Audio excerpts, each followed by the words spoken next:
Chapter 2. I'm Eric Cargill. And I'm Rachel Elnar, and this is Cheers and Tears. Design Leadership Tales Retold. Can you talk a little bit about where we are before we get into it? Yeah, so we are in historic Pike Place Market, Seattle. We are at the Can, and if any of you listeners ever make it into Seattle or the market, please come to the Can. They have great shows, fantastic food, and plenty of liquor behind the bar. So yeah, thank you to the folks at the Can for letting us invade their space for and a have day. A podcast, yeah. for our podcast. For saying we can come here. We There can you come go. here. All right, so Eric, our guest, he sees the world as a design challenge, one where creativity, strategy, and purpose collide to build a better future.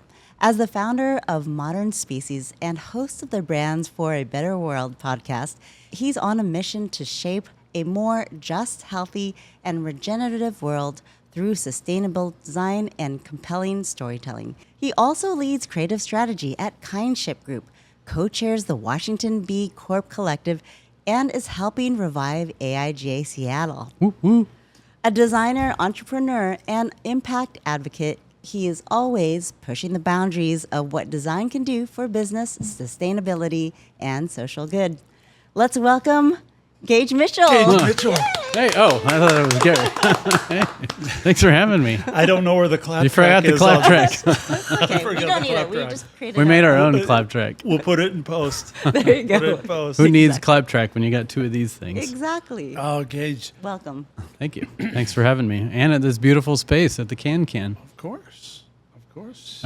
Hopefully you got some good B-roll so you can show the world where we're sitting, because it's a beautiful space, very eclectic, very well decorated, good ambiance for recording a podcast. It I is. think so. It is I think so. beautiful. It was perfect. And we have our disco ball spinning up here. It's so nice. Yeah. Lights, Yeah, that chandeliers, everything. Exactly. Boa feathers. Boa feathers, yeah.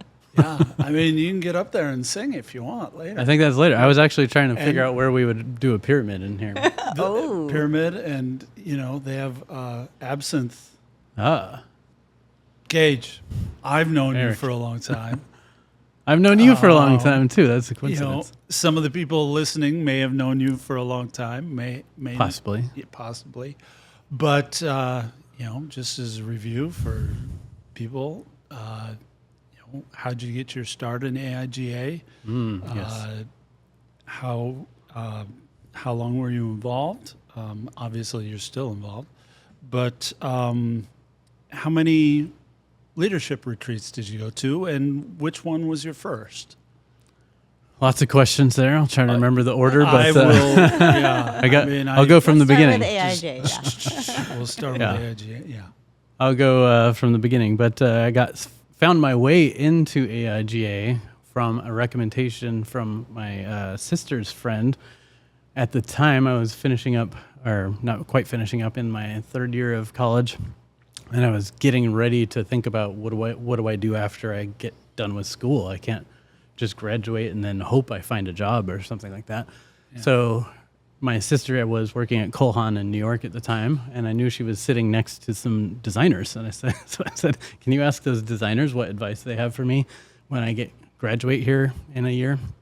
And they said 2 things. Show your portfolio to as many people as possible so you get comfortable talking about your work, and join AIGA. And I said, well, what's AIGA? I had no idea what that was. Nobody told me about it before yet. So I asked my teachers. I did some research. I found out there were such things as AIGA student groups. So I just started talking to some other students, convinced one of my professors to be our faculty advisor, and we started a student group so we could kind of figure out what this AIGA thing was.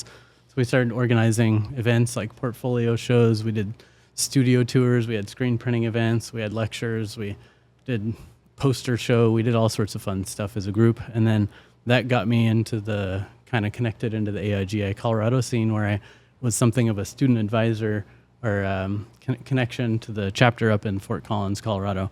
And we would bring like groups of students down to the big AIGA Colorado events, things like that. So I just found out about it, got hooked on the community building side of it, and got to meet so many people. It just started opening up doors right away before I'd even graduated school. All of a sudden I had all these, very well connected people in the Colorado design scene who knew me and were happy to help me figure out what my next steps were. And before I even graduated college, I had a job just through those connections. So I think I found my way in through that and got hooked and just kept going from there. When you graduated, which chapter were you a part of? And, sort of that evolution. We'll start there, and then we'll get to the next question. Cool. Yeah. So I went to school in Colorado. So I was at Colorado State, where I started the student group. So I was involved with the AIGA Colorado chapter at that time. I would attend those events and then organize our events and invite some AIGA Colorado people to speak at our events. We were in Fort Collins, had the vice president of the chapter at the time, Don Putney, up in the area. So I could lean on her to host us for some events or have her come speak at some of our events as well. And then she connected us to some other folks too. So you got to start in leadership right away.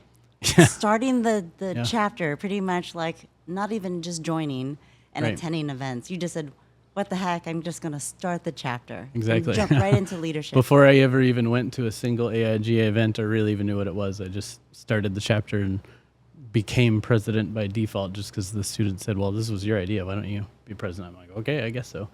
But just dove in from a community organizing standpoint with the thinking that this seems like it'd be a good idea for my career. Like, what guided you in terms of making some decisions on what the events would be? Were you sourcing the other students, what they were interested in? Did you look to other student chapters? Did you look at the AIGA Colorado chapter?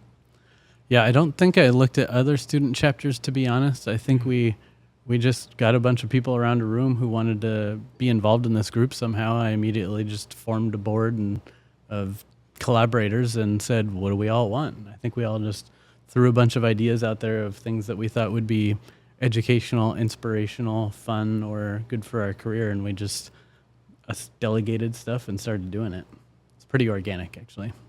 After Colorado, you moved, Yes. correct? Yes. Well, he's here. At least once. At least once. Where did you move to, and what was your progression into getting into AIGA and in that location? Yeah, so I was in Colorado, but when I graduated, I knew I wanted to go try living somewhere else. Colorado's great, but I'm a pale redhead who burns easily.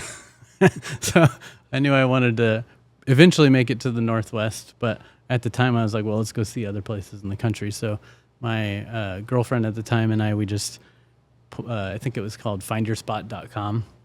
There's a website where you could just put in your interests and it would tell you which cities you might be interested in. Oh, wow. No way. Does So- that still exist? It may or may not, but it pulled up 5 or 10 cities that seemed to meet our criteria. And so we just decided a road trip. We just put everything we could into 2 cars. We got some walkie-talkies so we could talk along the way.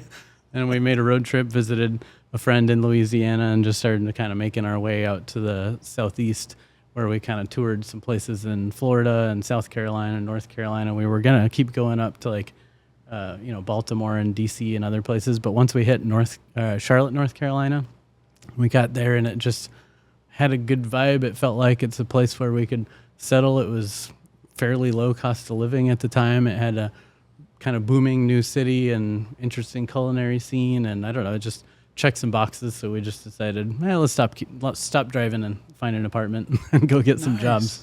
So, and that's how I got involved with the AIGA Charlotte cruise. When I landed there, I was trying to get plugged in and find my people. And they had a board that was kind of burning out at the time. Okay.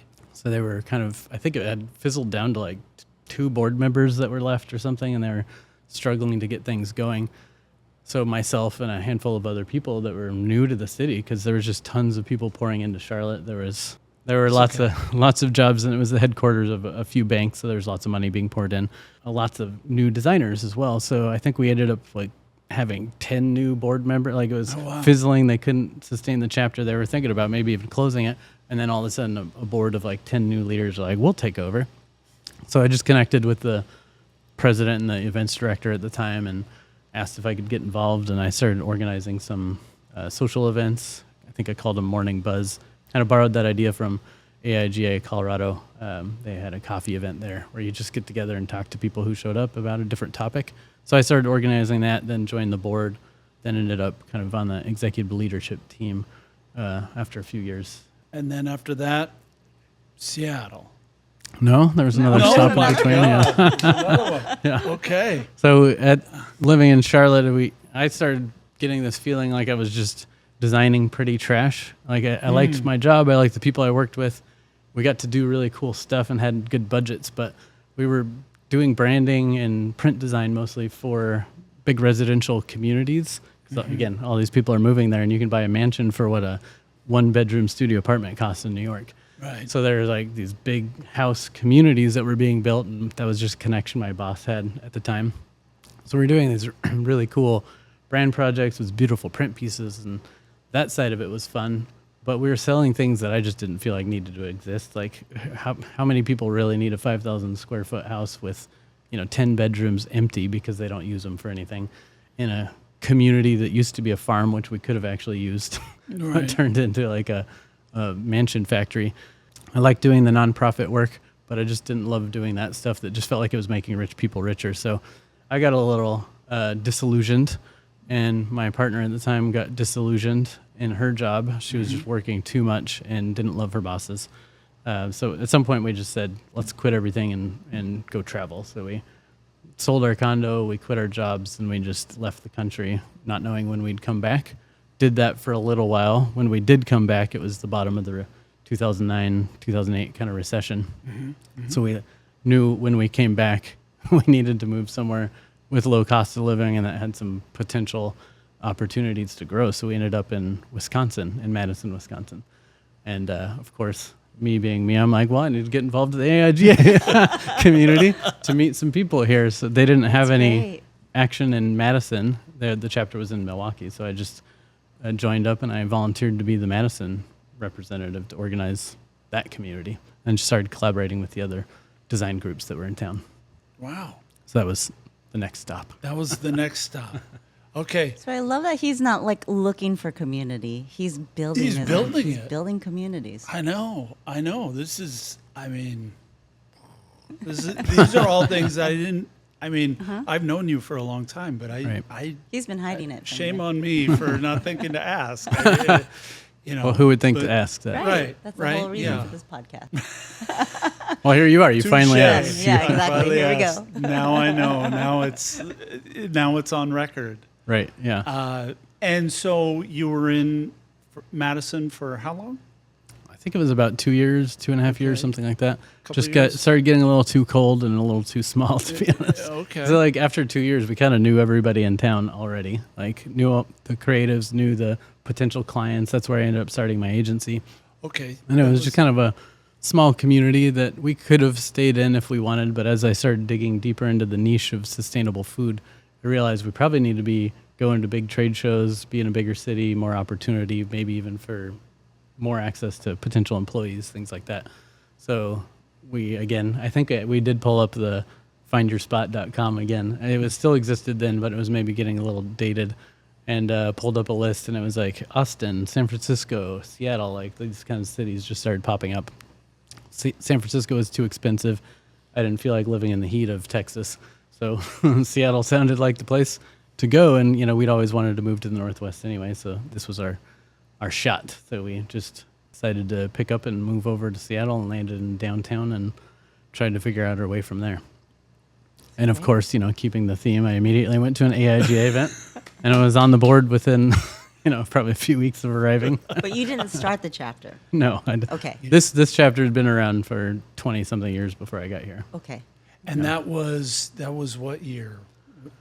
I think it was 2012, I want to say. 2012. Okay. Let's talk leadership retreats. Oh my God. When was your first one? San Francisco, I can't remember the year. I want to say 2006, Okay. 7, something like that. It was a good one. I just remember walking into. I had no idea what to expect because Yeah. it was my first leadership retreat, and I actually think nobody that went with us had ever been to one before. So we were all just like, because remember the chapter restarted basically, so it was all a bunch of new people to AIGA leadership. So not knowing what to expect, and we get there, and I remember Carolyn Colonna. I think she was at this one with me. I'm pretty sure, but I remember like we'd not know what we were doing, and we'd go up to like a national board member and be like, "Hey, is this your first retreat?" But Just- did you know Carolyn we from didn't know. Charlotte? This was when I was in Charlotte. Was the first retreat that I went to, but the experience for me that was Okay. weird was walking into this room. You don't know anybody. You don't know what to expect. You're at the big national retreat. Is it going to be high pressure? Are there going to be cliques? Is it going to be like you're going to embarrass yourself saying the wrong thing or get on stage and say something stupid or whatever? But you basically walk into the room and all of a sudden you're surrounded by 300 of your best friends that you've never met before. And I think it's because A, we're all creatives, so we've got that baseline in common. B, we're all community builders because we jumped in to help build community rather than hoping someone else will build it for us. And then C, I can't remember if I started A, B, C, or 1, 2, 3. We'll just say C or 3, whichever one that was. Perfect. We're also the type of person who said we'd do stuff and we got it done, and we're chosen for executive leadership or to be sent to a leadership retreat, right? So you walk in this room, you're surrounded by a bunch of creative, community building doers who just make shit happen, make magic happen. They'd think of something, they just go and do it. It was an amazing experience, and I got hooked at that time, which is why I'm pretty sure I've been to 10 now, although I was trying to figure out the list. I got to 9, so I know there's one missing, because I remember when I left the last retreat, I'm pretty sure on stage I was saying that it was my 10th retreat. So there must be one I'm missing in there somewhere. What was your last retreat? I'm terrible with dates. Would it have been... Well, what city? That's what I'm trying to remember. Okay. Would it have been like Baltimore, Atlanta, or Dallas? I don't know which. It was. I was Atlanta President's was the Council last one. chair, and I did 3 retreats, I think, as President's Council chair, because I came in at a awkward time, and just coincidentally got to do 3. But I can't remember which one was the most recent. But maybe you might be right. Atlanta might be the last one. Mm-hmm. Wow, you've done it all. Yeah. You've started them. You've joined them. Have you only been presidents, or have you held all I the think I've done positions? almost all the positions You at have? this point. I mean, at least temporarily. I didn't necessarily do a full term of like membership, but I've done tons of events. I've organized hundreds of events in my career at this point. I've from tiny little one-off events to conferences, retreats, things like that. So definitely done the event side. I was executive sustainability director in Seattle before I became president. I was operations director in Charlotte and was next in line to be president, but I moved, so I didn't take that role. In Wisconsin, I was programming director because I was building out the Madison area. And then I've also done some national task force leadership roles of Living Principles, which is the sustainable design kind of framework or the start of it. And then the Design for Good task force and the, all of a sudden I'm spacing on the third one. It's Emerge. Does that sound right? It's the bridging the kind of the student experience to the professional experience group. Yep. But that was more led by Jenny Price and some others, but I participated in a couple different sessions where they brought a bunch of AIGA leaders together into one place and we brainstormed what it could be and built out the program. I don't know if there is an active task force right now, but I still kind of help chapters with path to impact related programming. And then, as mentioned earlier, working with a small group of people to try to get AIGA Seattle back up and running because the pandemic kind of squashed the chapter. What did you find valuable about your leadership retreat experience? Well, the people you connect with, of course, because I think on a local level, you build these amazing lifelong relationships of friends that you keep in contact no matter where you live in the world or what you're up to.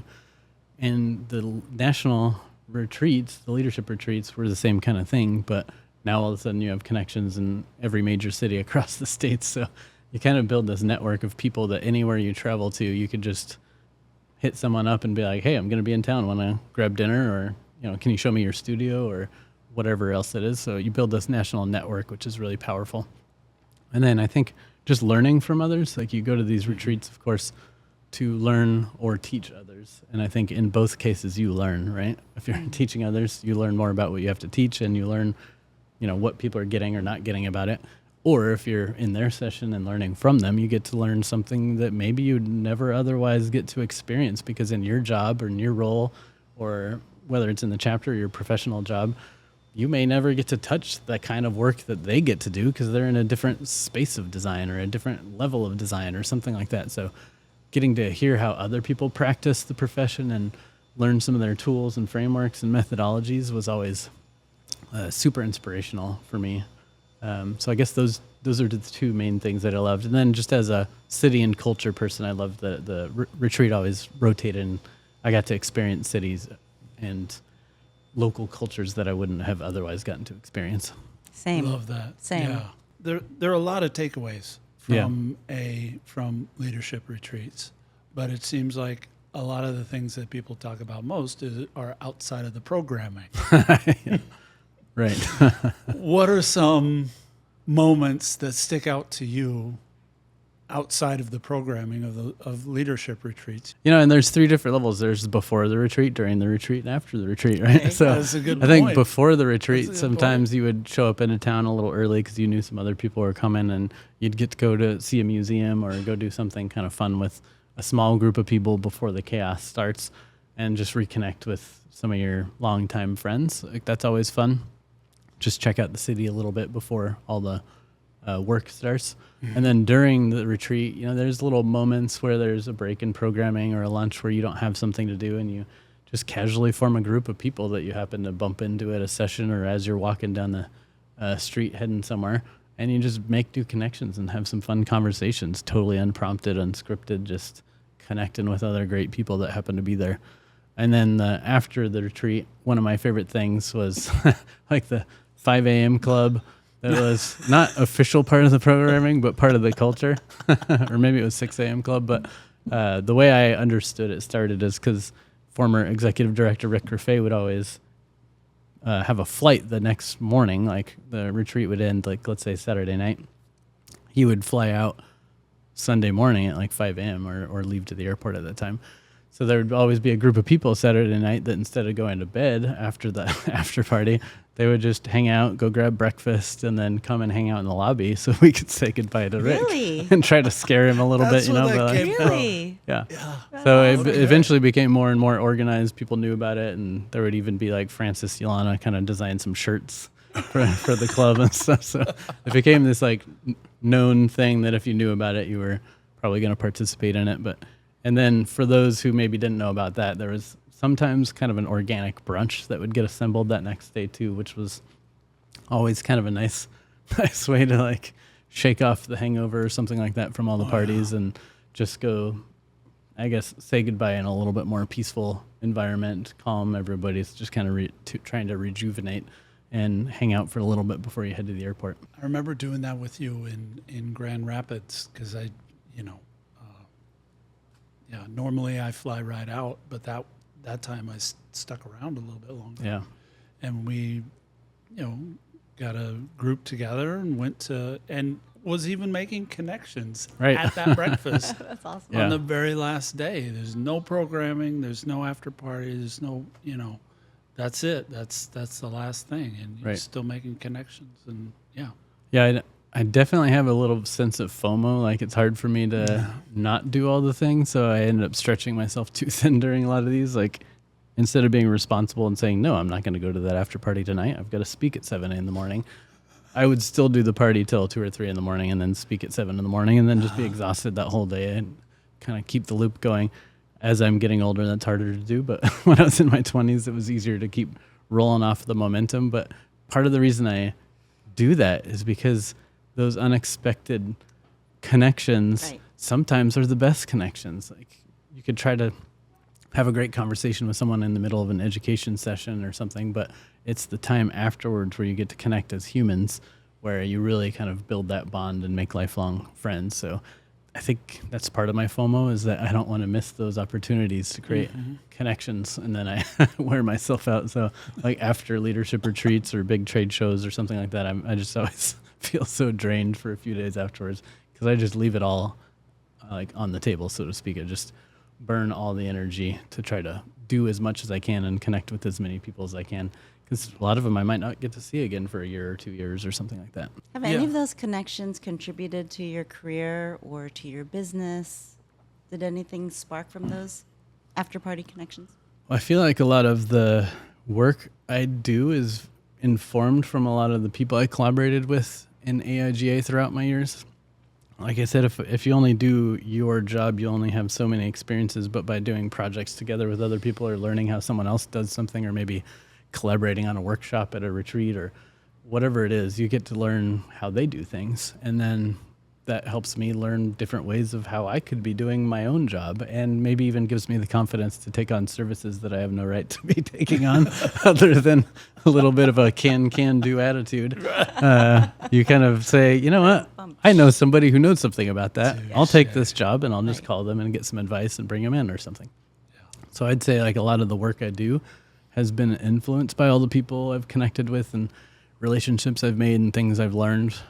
As far as like connections that led to a specific paid gig from someone, I'd say probably fewer on that because I've been self-employed for most of my career, and my clients usually aren't designers. They're usually marketing directors or CEOs or founders, sustainability directors, et cetera. So I haven't had that many new biz relationships come through that, but collaborators, freelancers, teachers, mentors, like all of that for sure. Like I've just built such an amazing community and learned so much through all the people.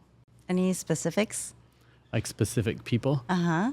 Well, I guess one good case study to talk about was very impactful in my career is the Design for Good task force that I kind of merged. Basically, I was on the Living Principles side and with Phil Hamlet and some others. And that group and Rachel Martin, and that group was kind of fizzling down. I think she was the last director of the group. But the money that we got from, I want to say it was it IBM or someone that funded the initial stages of it. Don't quote me on that because I can't remember who it was. But I came in as it was fizzling. There was no more money, and we were trying to figure out how to kind of make this stick around and continue it. So that was kind of my job, is to go to retreats or other things and teach this and keep it going. But what I found is every time I did that, people started with not having a clue of what this is, and they would kind of approach the framework and their eyes would gloss over and they're like, well, how do I do this? Where do I start? Because it was a very academic approach. It was like, read these 500 articles and look at this framework and then figure it out for yourself. It was very theoretical, not very practical.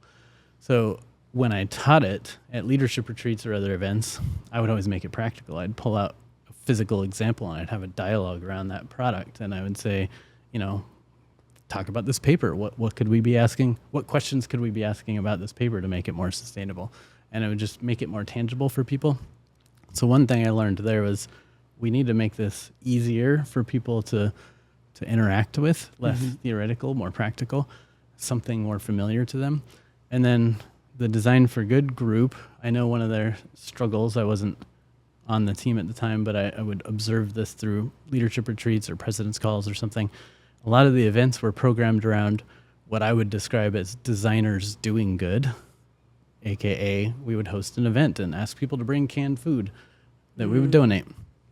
We didn't use the power of design to do that. We just used the power of being good people, and we happened to be hosting an event. So let's do something good around it. Whereas there were some good examples where people were using design and an inclusive process to like bring the community together and design solutions for their problems in the community. And I was like, that seems more Design for Good. Yet often they forget the sustainability side of things. They do good work for good causes, but it's unsustainable solutions. Whereas maybe sustainability people might be doing sustainable things for companies that aren't doing great for the things for the world. So myself and some others just started asking questions of, why are these two things separate? Why don't we pull them together? And you know what, while we're at it, why is diversity and inclusion separate from this too? We need everyone at the table if we're going to design holistic solutions that are better for everybody. So I think it was before one of the retreats, trying to remember which one, maybe New York that's probably the other one. No, wait, not New York. Anyway, one of the I'm remembering a retreat planning session in New York, but maybe it was Baltimore or something. But we organized a summit before the retreat with those groups, the Design for Good team, the Diversity Inclusion team, and the Living Principles team, and just some other movers and shakers we thought would add 2 cents into this. And we did a whole facilitated session on how do we kind of merge these things, what's missing, how do we make them better, how do we make them work together. And ultimately what came out of that is we realized that we could kind of weave them all together and maybe create something like a process or a workbook or something like that that would kind of help people do all of them at the same time, but in a clear process that felt familiar to most designers.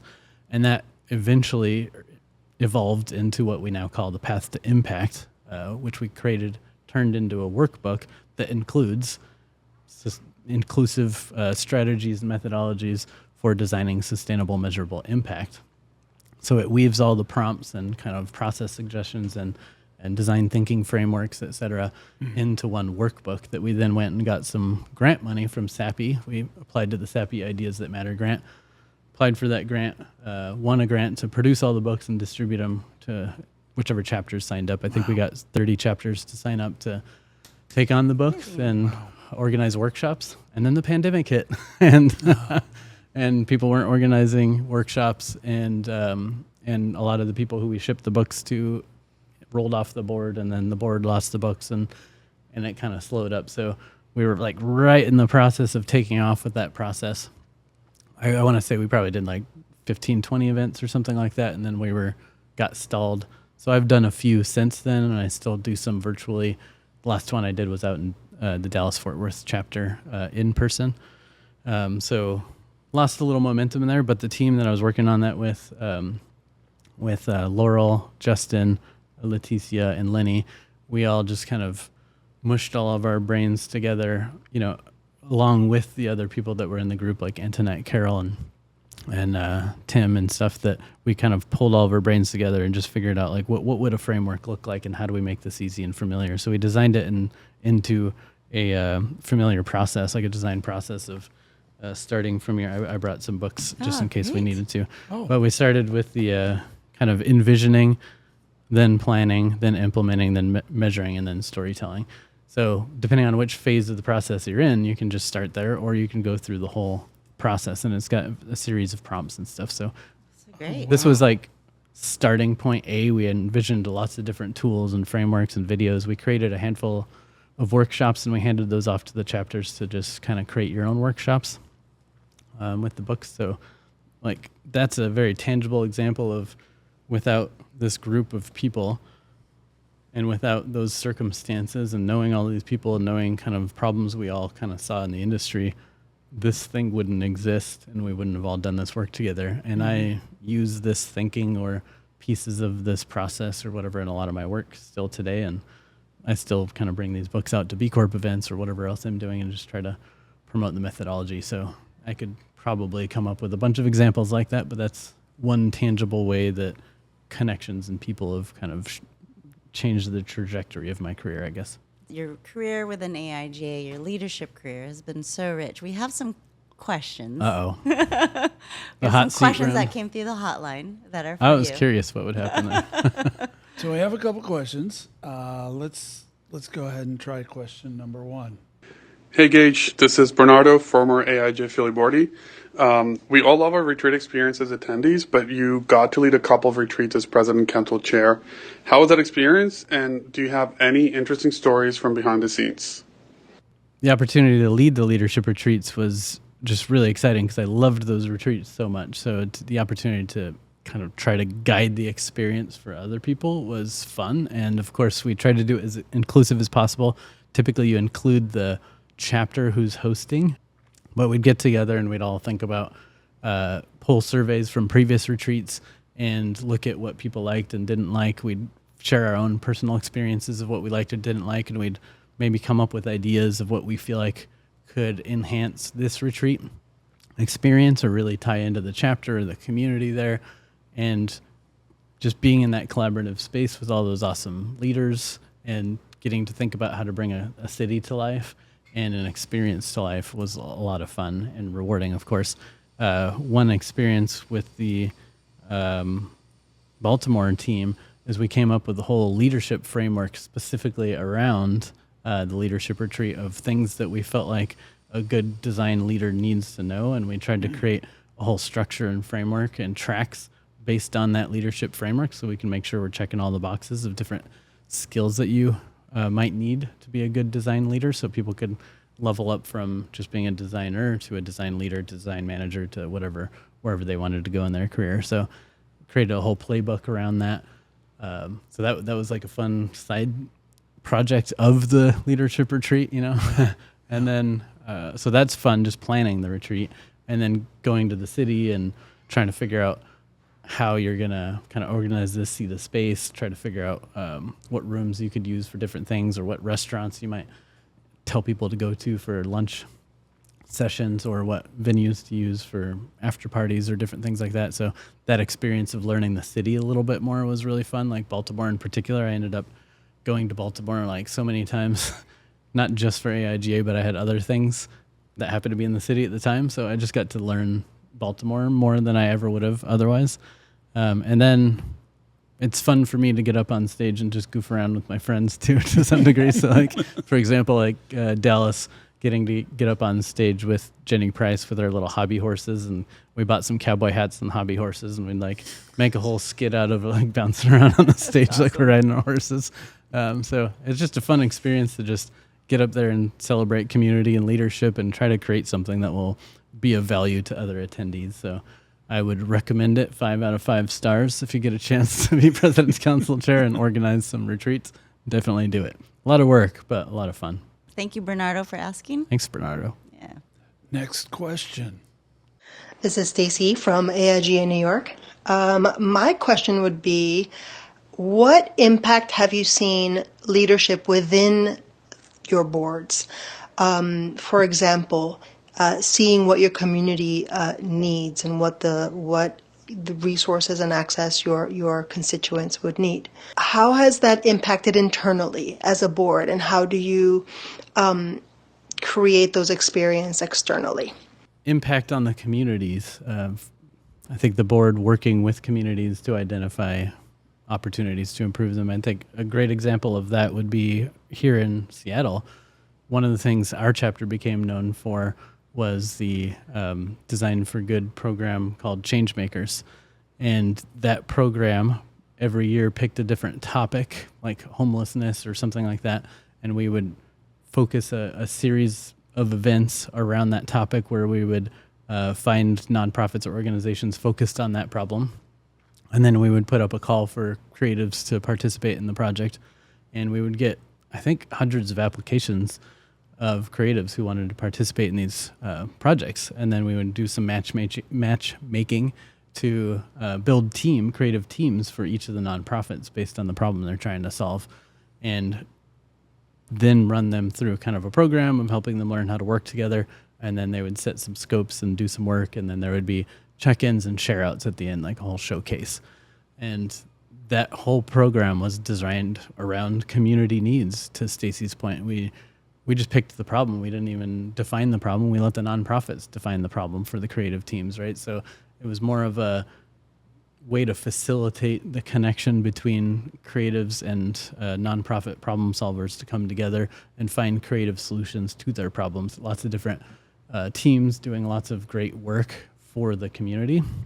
And in fact, I would bump into people who I didn't know, they didn't even know I was involved in AIGA, and they'd mention, oh yeah, we're part of this Changemaker program. I'd be like, really? That's amazing. That's cool. And they're like, wait, you're the president? That's so cool. I didn't even know you were involved in that. We got so much out of this program. There would be conversations like that would bubble up from the community, right? So I think that was a powerful program that we were getting ready to, I think, scale and package up and make available to other chapters. I think we'd started spreading it, maybe another chapter or two, started taking some of those things on. But that whole thing started kind of from the seed of an event where my kind of sustainable design task force just decided to host workshops. That was huge. Yeah. It was a lot of what we were doing. Yeah, I remember that. It was very profound, and even to this day, some of the branding exercises that came out of that, I still see out in the wild. I think a powerful example, I know there's lots of other chapters who've done really cool projects like that. by just engaging with the community in the creative process. And again, that's more of what I mean by design for good versus designing for good. In fact, I think we might have put a definition in this workbook here somewhere around, what is design for good? And we have design for good demonstrates the power of design and strategy and execution to make a positive impact in the world. Whereas design philanthropy or designers doing good was donating time, attention, skills, or money to a cause.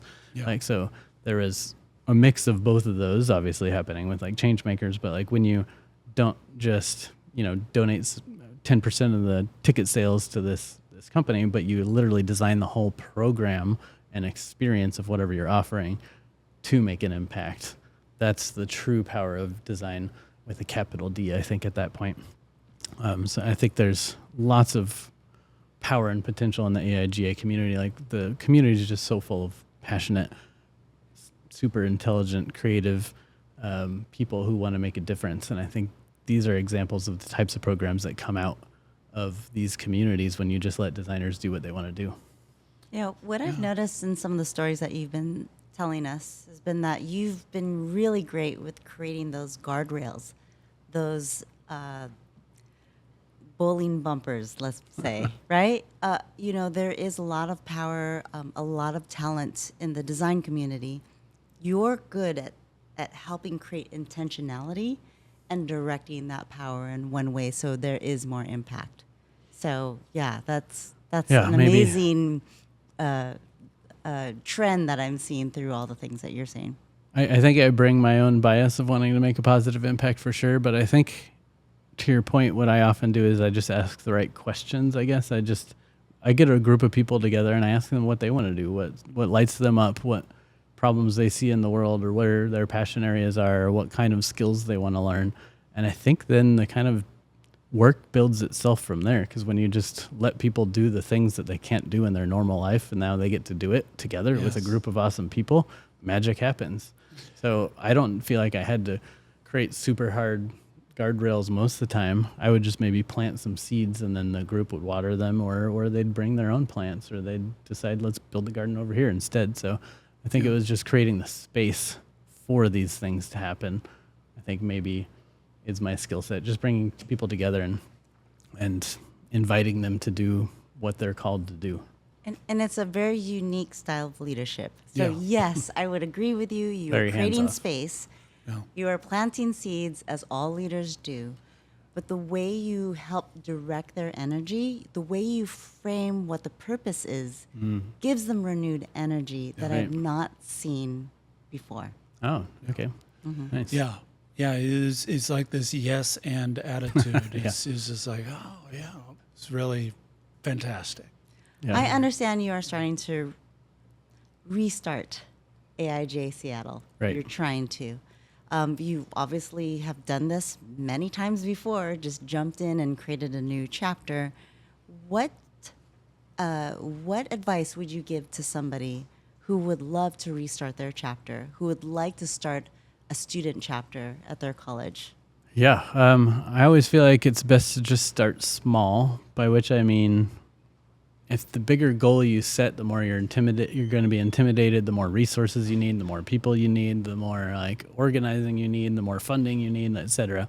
But if you just get something started, it makes it easier. And then you accumulate more people and they want to get involved and they want to help.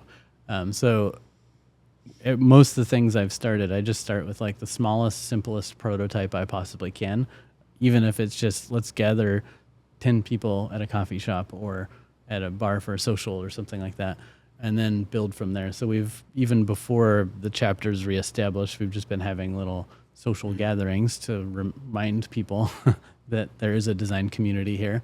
We just don't have a current label or a website that's working. And then once you start there, you just start inviting people in and tapping into their energy and excitement, giving them something to do. Then you start getting to the point where you can set a bigger, ambitious goal and start doing more. And then you need to start delegating and creating more structure, because you're going to need more team and more process and more everything like that. And then, create leadership positions amongst the people on there so that you're not bottlenecking anything. That's one of the challenges I see a lot of community builders or designers, what happens to a lot of the newer leaders is they don't feel comfortable delegating, and then they try to do everything themselves, and then they burn out their committees because there's nothing meaningful for the committee members to do, and then they end up burning out because they're doing all the work and like carrying the committee.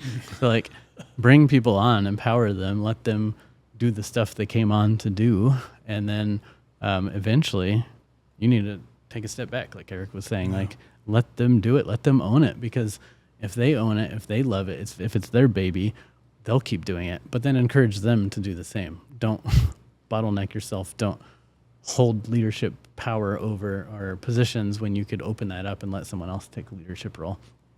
So I think it's just about, start small and let it grow from there without forcing it into anything, and then just see where the community grows itself from there to some degree.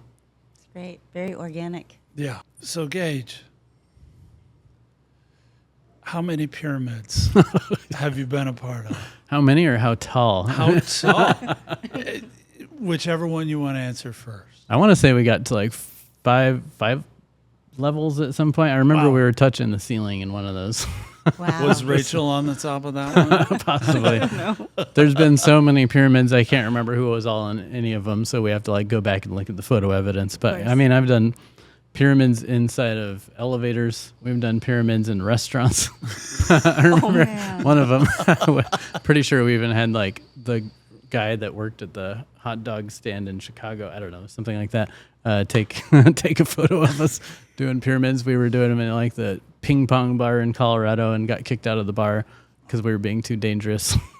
They were in hotel lobbies, in parks, in the streets, in like I said, hotel rooms, in hallways, like anywhere you can squeeze in a pyramid. Even when we walked into this room, I was looking around like, is there space for a pyramid? But it's a dangerous activity. Make sure you've got your health insurance and everybody's prepared, and you've got like a Brendan Shanley there who will direct everybody and make sure everyone knows their roles and how they need to lock their arms and how many people per tier and which order you need to build it in and who needs to be on the top. You got to have a real builder there to make sure it's structurally sound.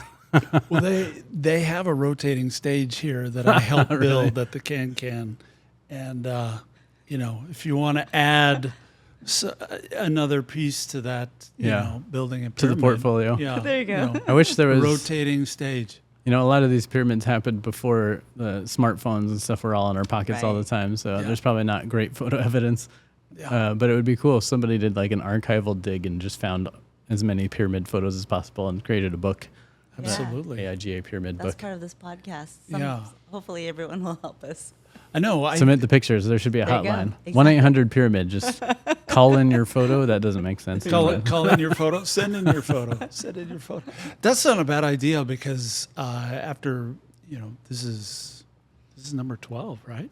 Something like that. I don't know. 12 or 13. That's a good number for a pyramid, right? Lucky number 13. Are you going to make a pyramid of episodes, like graphics for each season? Like stack up the graphic thumbnails and do a pyramid? Absolutely. And then people could collect the poster. Each season could have a poster of the pyramid. So what are you on, season season 5? Yeah. Yeah, but I've seen, people have sent in a lot of pyramid photos that I'd never seen before. And also some photos that I'm in that I've never seen before. Like, I don't remember that. Like, I don't remember that. I definitely know that feeling when you're like, I guess I do remember that night now. Really? I sang karaoke on top of that, pool table? Is that? Yeah.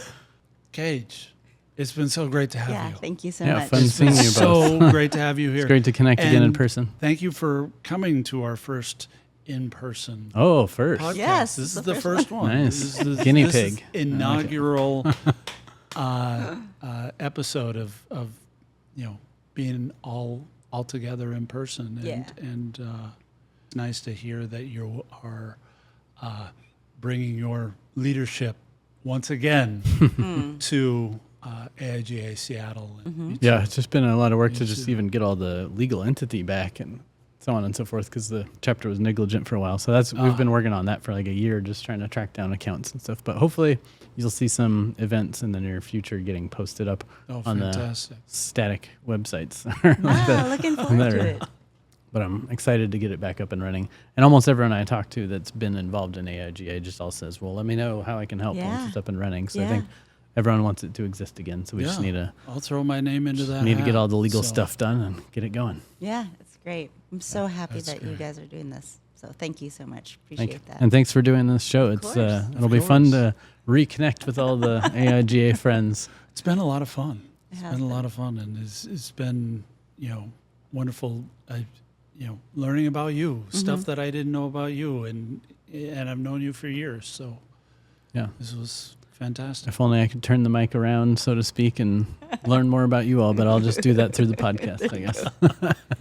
Well, since we're here, cheers. Yeah. Oh, yeah. Cheers. Might as well. I'm going to Hold make on, pour a Yeah. obligatory Do you wanna- crack do you sound. wanna pour more water? Oh, yeah. I'm good. Okay, we're I'm good. good. Okay. All right. Awesome. Cheers. Cheers. Well, thank Yeah, you that was all great. for watching our very first in-person podcast. Yeah, thank We're you. excited for all the support so far. And thank you again to the Can Yep. for letting us host here. And Clap if track. you're ever in Seattle, check out cancanseattle.com. Come see Dinner and a Show. It's fabulous. You won't be disappointed. Are you in any of the shows? I am not anymore. I hung up my cowboy hat. as Oh, it were. really? I did. So I You had to pass it on to the next I generation. pass it on to the next generation. And There should be a whole episode on Eric's past and cowboy hats. cowboy hats. That will be Speedos. paid access. Yeah, that the pro subscription. we could probably dig up your documentary. Weren't you in a documentary? I was. There is a full length documentary out there that I am in. All right, put that in the show notes, people. Yeah.